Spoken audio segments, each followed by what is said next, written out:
এখতিয়ার অনুযায়ী তো কাজ করছেন না কেউ। বিশেষ করে নির্বাহী বিভাগ, প্রধানমন্ত্রী বা সংসদ নেতা, তারা এই এখতিয়ার অনেক ক্ষেত্রেই মানছেন না। এটা আমি এই 5 মাস বয়সী সরকারের কথা বলছি না, 55 বছর বয়সী সরকারের কথা বলছি। মানে আমরা বেরিয়ে আসতে পারলাম না, একটা পথ তৈরি করতে পারলাম না। রাষ্ট্রপতি ধরে নিয়েছিলাম যে রাষ্ট্রপতি পদ্ধতি ব্যক্তিকেন্দ্রিক হয়ে যায়, ব্যক্তি সেখানে প্রধান। এখন যে সংসদীয় গণতন্ত্র, সেখানেও তো ব্যক্তি প্রধান, রাষ্ট্রপতির জায়গায় প্রধানমন্ত্রী। সুতরাং এইটি কিভাবে হবে, আমি ওই জাতীয় ঐকমত্য কমিশনের হয়তো এখন ঐকমত্য কমিশন কিছু কিছু প্রস্তাবকে আমি সমর্থন করি। যেমন বলছিলেন যে একই ব্যক্তির সংসদ নেতা, দলনেতা এবং প্রধানমন্ত্রী হওয়া উচিত না। আমরা যে সত্যিকার গণতন্ত্র চাই, এটা ভাগ করা উচিত। আর দলে যদি 3 জন লোক না থাকে, তাহলে সেই দল রাষ্ট্র চালাবে কি করে?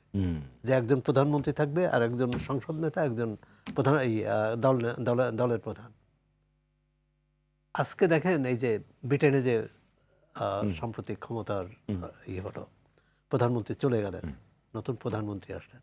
নতুন যিনি প্রধানমন্ত্রী হয়েছেন তিনি সংসদ সদস্য ছিলেন না, তিনি একটি ছিলেন, একটি সিটির মেয়র ছিলেন। এবং বিগত নির্বাচনে তিনি মনোনয়ন পাননি বলে নির্বাচন করেননি, তাকে উপনির্বাচনে জিতিয়ে এনে প্রধানমন্ত্রী। এজন্য কি দল ভাগ হয়ে গেছে? ভাগ হয়নি। এবং কয়েকজন তার সঙ্গে স্টারমারের বিরোধিতা যারা করেছেন, তার সঙ্গে যারা বেরিয়ে আসছিলেন তার সরকার থেকে, এবং প্রধানমন্ত্রীকেও বেরিয়ে আসার পরামর্শ দিয়েছিলেন, পদত্যাগের পরামর্শ দিয়েছিলেন, তারা কিন্তু এখন এই নতুন সরকারের গুরুত্বপূর্ণ পদে, কেউ প্রতিরক্ষা মন্ত্রী, স্বরাষ্ট্রমন্ত্রী এবং একজন অর্থমন্ত্রী। আমরা তো ব্যক্তি, ধরেন সেখানে তো কোনো বিক্ষোভ হয়নি, দলের বিভাজন হয়নি, এবং সাবেক প্রধানমন্ত্রীও মেনে নিয়েছেন যে হ্যাঁ, অধিকাংশ নেতা যেহেতু চায় না, এবং ভোটাভুটিও হয়নি। একজন প্রস্তাব দিয়েছে যে এই হচ্ছে নেতা, বা এর প্রতি সমর্থন আছে কিনা। এখন আমরা তো ওই পর্যায়ে যেতে পারিনি। বাংলাদেশে কোনো রাজনৈতিক দলের, ক্ষমতাসীন দলের বিশেষ করে, বা বিরোধী দলের বলি, যে দলীয় প্রধানের বিরুদ্ধে কোনো কথা বলবেন এরকম কেউ আছেন? কেন বলতে পারবে না? তিনি অন্যায় করলে বলা, হ্যাঁ দলীয় ফোরামে বলবে, সবটা প্রকাশ্যে হয়তো বলা যাবে না।